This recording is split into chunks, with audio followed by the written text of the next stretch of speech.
새로 바뀐 의장의 첫 번째 FOMC 때는 증시에 충격이 온다. 헤드라인 CPI 4.2%를 기록했습니다. 이게 3년 만에 최고치고요. 장기 고금리 기조가 앞으로 이어질 가능성이 높아진다. 이렇게 되면 우리는 어떠한 전략을 펼쳐야 되느냐? 네, 안녕하십니까 여러분. 현명한 투자의 길잡이 제임스입니다. 오늘은요 케빈 워시 첫 FOMC에 대하여 프리뷰 영상을 한번 찍어볼까 합니다. 다들 아시겠지만 이번 주 목요일에는 여기 있는 케빈 워시 새로운 연준 의장이죠. 새로운 연준 의장의 첫 번째 FOMC 결과가 나옵니다. 보통 첫 번째 의장의 FOMC, 그러니까 새로 바뀐 의장의 첫 번째 FOMC 때는 증시에 충격이 온다 라고 알려져 있거든요.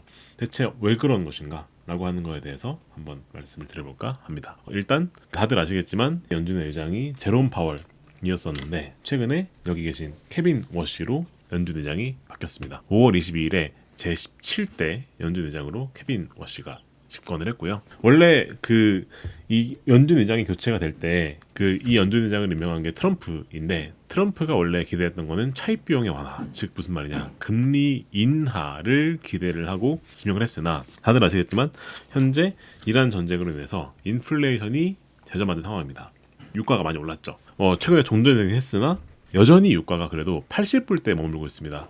근데 전쟁 전에는 유가가 60불대였거든요. 이 말은 뭔 말이냐면은 여전히 물가가 높은 건 맞다 라고 하는 겁니다. 그렇기 때문에 현재 시장에서 보고 있는 건 이번에 금리를 동결하는 것은 사실상 기정사실이다. 근데 이후에 그러면은 기자회견이나 그리고 특히나 이번에는 점도표가 나오거든요. 점도표라고 하는 것이 이 페드 의원들이 향후에 금리를 얼마나 할 것인가 라고 하는 거에 대한 부분인데, 이 부분에서 과연 매파적으로 나올 것인가, 즉 앞으로 금리를 올릴 것이다 라고 할 것인가, 아니면 계속 금리를 인하할 것인가 라고 하는 거에 대해서 현재 월가에서 많은 의견이 달리고 있습니다. 그래서 이번에 과연 정책 선언문 내에서 어떤 식으로 얘기를 할 것인가, 즉 향후에 금리를 올릴 것이다 라고 할 것인가 아니면 내릴 것이다 라고 할 것인가가 어떻게 보면 가장 중요한 부분이고요.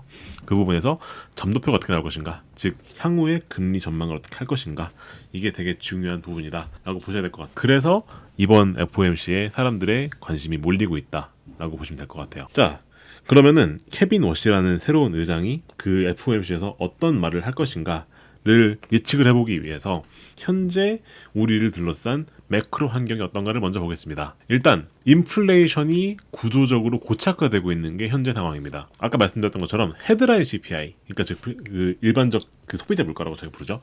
이게 최근에 발표된 수치를 보게 되면은 4.2%를 기록했습니다. 이게 3년 만에 최고치고요. 일반적으로 우리가 중앙은행의 목표치는 2%대라고 얘기를 하는데 그것보다 한참 높은 수치입니다. 근데 이 헤드라인이라고 하는 것은 어떻게 보면은 유가나 식품같이 변동성이 큰 그러한 물가를 반영한 거거든요. 근데 그거를 뺀 근원 CPI라고 하는 것도 있습니다. 그거를 보더라도 2.9%거든요. 목표치인 2%보다 여전히 위에 있는 겁니다. 자, 그래서 일단 물가는 되게 높은 상황이다 라고 한단 말이죠. 근데 이 헤드라인 물가가 높아진 상황에서 근원 CPI가 아직 안 따라온 상황에서 2021년도에 그때 파월이 이런 상황을 놓고 어떻게 얘기했냐면 현재 인플레이션은 일시적이다 라고 말을 해서 인상식이랑 놓친 적이 있거든요. 그래서 이 뼈아픈 실책을 겪었던 게 이 2011년도에 있었던 사례거든요.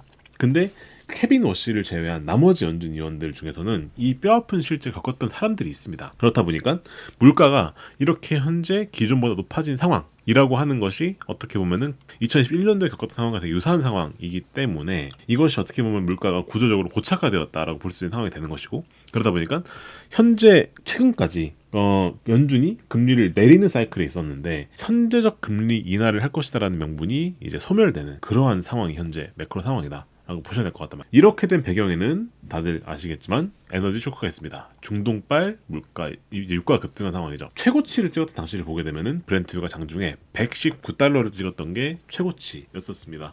에너지 가격이 그래서 현재 YOY, 즉 작년도 대비해가지고 23%가 폭등한 상황. 그래서 장중에 이렇게 최고치 찍었었는데 다들 아시겠지만 이번 주말에 60일 휴전이 발표가 되었죠. 그러나 여전히 유가가 80불대까지 내려오긴 했으나 그 이상 내려가지 않고 있습니다. 왜냐면 이게 말 그대로 임시 휴전이고, 기사가 나온 것들을 보게 되면은 핵 프로그램이나 이란에 대한 제재나 이런 부분들에 대한 근본 갈등은 미해가 당하거든요. 그렇기 때문에 이 부분에서 협상이 제대로 되지 않는다고 한다면 언제든 이 임시 휴전을 깨질 수가 있고, 그렇게 되면은 유가가 다시 오를 수도 있다라고 하는 것을 시장이 현재 지금 보고 있는 겁니다.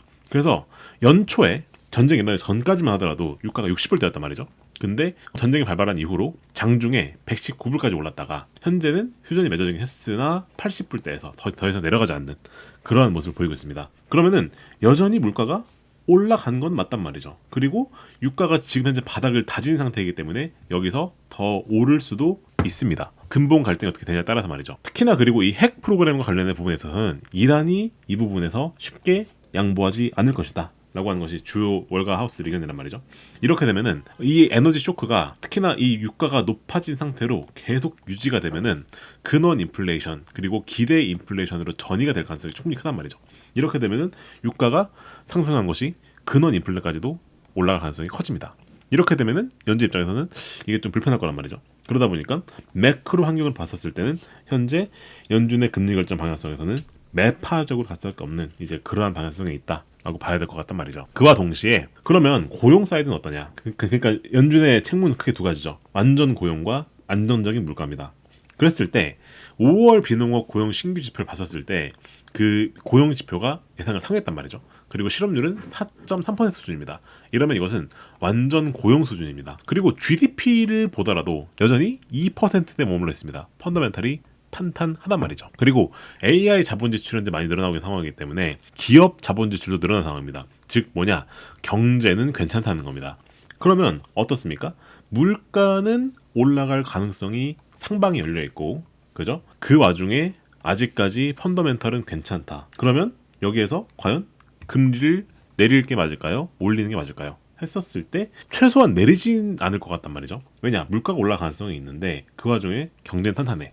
그러면은 여기서 더 이상 금리를 내리진 않을 것 같고 이제 인상을 고려할 시기죠. 아직 경제가 괜찮으니까 경제가 얼마나 탄탄하느냐에 따라서 결정할 수 있는 부분이 되는 건데, 물가를 먼저 고려한다면은 금리를 올린 방향으로 갈 가능성이 커진다라고 하는 것이 현재 매크로를 놓고 봤을 때 얘기다라고 보셔야 될 것 같단 말이죠. 그래서 월가 IB들의 주요 의견을 보게 되면은 이번에는 매파적 동결을 할 것이다 라고 보고 있습니다. 여기 이거에 대해서는 여기 있는 이 다양한 월가의 IB들이 있는데 모두가 다 동일한 의견을 내고 있습니다. JP모건 인하 안 할 것이다. 그리고 2027년도에도 인하 안 할 가능성이 커졌다라고 보고 있습니다. 골드만삭스 인하 전망 철회했고요. 첫 인하를 2027년도로 UBS는 2028년도까지 인하 불가할 것이다 라고 보고 있고요. 바클레이즈도 마찬가지입니다. 현재 이 고용 지표가 그리고 성장 지표가 좋기 때문에 당연한 얘기겠지만 금리 인하는 이제 성명서에서 지워질 것이다 라고 얘기하고 있고요. 그리고 뱅크 오브 아메리카도 연준 내부에 매파들의 의견이 더 커질 것이다. 노무라 증권도 올해는 금리 인하 못할 것이다 라고 얘기하고 있고, 그리고 나머지 주요 월가 하우스들도 전도표에서 인상 고려로 이동을 할 것. 그래서 핵심 시사점 보게 되면 전부 다 매파적 동결이 예상이 된다라고 보셔야 될 것 같습니다. 원래 성명서에는 우리가 완화 편향이라는 게 있습니다. 뭐냐면 정책 선언문에서 향후 인하 가능성을 제기하시는 거거든요. 근데 그것을 명시적으로 제거할 가능성이 크다라고 보셔야 될 것 같고요. 그리고 전도표에서도 연내 인하를 안 할 가능성이 커진다. 그래서 장기 고금리 기조가 앞으로 이어질 가능성이 높아진다 라고 하는 것이 현재까지 주요 월가하우스 의견이 보셔야 될 것 같습니다. 그래서 금리 인하는 2027년도 이후로 밀릴 가능성이 커진다. 좀 많이 보는 하우스 UBS 같은 경우에는 2028년도까지도 금리 인하를 못할 가능성이 있다. 근데 이게 종전에는, 그러니까 이 케빈 허시가 들어오기 전, 그리고 전쟁이 발발하기 전까지는 2026년도 9월부터는 다시 금리를 낼 것이다 라고 생각했었는데 이게 2017년까지 지금 딜레이 된 거죠. 이렇게 되면은 우리는 더 장기간 고금리가 이어질 가능성에 대해서 대비를 해야 된다 라고 보셔야 되겠단 말이죠. 그래서 그런 부분도 있고요. 그리고 사실 이 부분은 제가 다음 시황 영상에서 다뤄드릴 것 같긴 한데, 케빈 워시의 집권 이라고 하는 것은 어떻게 보면은 이 금리 결정이 인상이냐 인하냐라는 것보다도 연준 전반의 프레임워크, 즉 연준이 어떻게 동작하느냐를 바꾸는 가능성이 큽니다. 일단 기존의 파월 체제에서는요, 포워드 가이던스라고 하는 것을 되게 자주 했습니다. 즉 시장에 연준이 메시지를 자주 전달했어요. 근데 케빈 워시의 연준은 정반대입니다. 시장과 소통을 줄이려고 해요. 그래서 그린스펀식이라는 말을 많이 하거든요. 즉 연준이 시장에 이런저런 메시지를 전달하는 것을 되게 피합니다. 그리고 물가를 매기는 잣대를 변경할 가능성이 커진다고 얘기하는데 절사평균 물가라고 하는 쓸 가능성이 커집니다.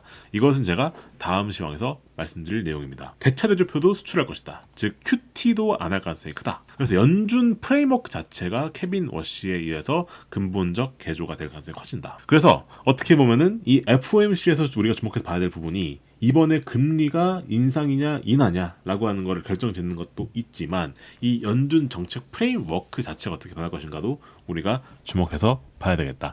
이 부분은 제가 이번 주 목요일입니다. 목요일에 FOMC 결과가 나오는데 내일 시황에서 다시 한번 자세하게 다뤄드릴 내용이니까 관심 있으신 분들은 저희 유튜브 채널 구독하시고 내일 영상까지 꼭 시청해 주시길 바라겠습니다. 자, 그래서 이번에 어떻게 보면은 트럼프는 어떻게 보면은 금리를 압박할 인하를 하려고 이제 새로운 의장을 임명했다라고 사람들이 생각을 하는데 사실 이 연준이라고 하는 것은 의원회 체제이기 때문에 어떻게 보면은 의장 1인의 독단 체제가 아니에요. 그러다 보니까 트럼프가 원하는 대로 금리가 인하될 가능성은 그렇게 높진 않다라고 보셔야 될 것 같고, 그리고 심지어 제롬 파월이 연준에서 내려오긴 했어요. 의장에서 내려오긴 했으나 아직까지 이사를 잔류해 있거든요. 그래서 연준의 독립성을 방어하겠다고 현재 하고 있습니다. 그렇다 보니까 어떻게 보면은 인플레 데이터 그리고 이러한 커미티 체제 이러한 부분들을 고려했을 때 트럼프의 인하 압박이 제대로 동작하지 않을 가능성이 커진다라고 보셔야 될 것 같습니다. 그리고 통상적으로 신임 의장 테스트라고 부르는 게 월가에서는 그 주로 내려오는 그런 속설 같은 건데 뭐냐면 취임 6개월 동안 시장은 그 새로운 연준 의장이 적응하는 과정에서 주가가 급락한 패턴을 반복하는 경향이라고 얘기를 합니다. 즉 연준 의장이 새로 들어오면은 그 연준 의장이 새로 펼치는 정책이나 그런 것들에 시장이 적응하는 과정이 필요하고 통상적으로 그것은 시장이 급락한 방향으로 나온다라는 겁니다. 자, 이렇게 되면 우리는 어떠한 전략을 펼쳐야 되느냐? 당연하겠지만 금리가 올라간다라고 하는 걸 기정사실로 해놓고 우리가 주식이나 그런 자산 배분을 해야 되겠죠. 일단 금리 민감주는 피하는 게 맞습니다. 금리 민감주, 즉 금리가 올라갔을 때 우리 포트폴리오가 나빠질 수 있는 그러한 주식들 피하는 게 맞습니다. 대표적인 게 소형주 같은 그런 것들이 있고요. 그리고 상업용 부동산 이런 것들이 금리가 올라갔을 때 취약하죠. 그리고 금리가 올라갔을 때 상대적으로 덜 민감한 주식들, 뭐 대형주들이 우량주들 그런 것들에 주로 가야 될 것 같고요.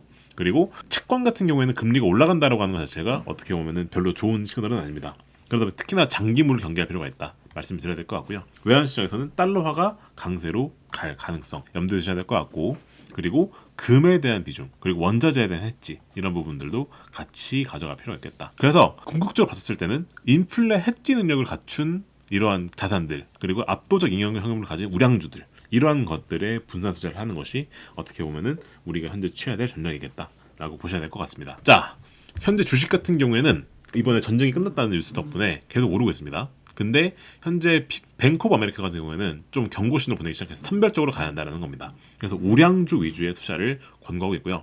금리 민감주는 절대적으로 피해야 된다라고 얘기를 하고 있습니다. 뭐 러셀 2000에 포함된 주식들이라든가 상업용 부동산, 유틸리티 이러한 주식들은 피할 필요가 있겠다. 그럼에도 불구하고 AI가 주식을 방어할 것이다 라고 얘기를 합니다. 특히나 워시 의장도 AI에 대해서는 황금기를 가져올 것이다 라는 지를 펼치고 있기 때문에 AI 하이퍼스케일러에 대한 투자는 지속적으로 필요있다 라고 얘기를 한다는 겁니다. 채권 같은 경우 아까 말씀드렸던 것처럼 장기물 위주의 채권 투자는 피하는 게 좋겠다 말씀드려야 될 것 같고, 달러화가 예상보다 더 강세로 갈 가능성을 우리가 염두를 하고 투자를 해야 되겠다라고 말씀을 드려야 될 것 같습니다. 그리고 스태그플레이션을 대비하는 상황에서 금 그리고 원자재 투자를 궁극적으로 가져가는 게 좋겠다. 그래서 금, 우량 단기채에 투자를 하면서 AI 하이퍼스케일러에 동시에 투자하는 이러한 전략을 저희가 바벨 전략이라고 부르는데 이러한 전략에 투자하는 것이 좋겠다라고 말씀을 드려야 될 것 같습니다. 결론입니다. 매크로 환경을 냉정하게 따져봤을 때 그리고 우리를 둘러싼 여러 가지 그 상황들을 봤었을 때 이번엔 매파적 동결이 확실시 될 것이다. 혹자는 트럼프가 이번에 새로 연준을 바꿨고 그렇기 때문에 인하 기조 변화될 것이다 말을 하고 있지만 아마 그러기 쉽지 않을 것이다 라고 하는 것이 주요 월가 하우스들의 의견이다 말씀드려야 될 것 같고요.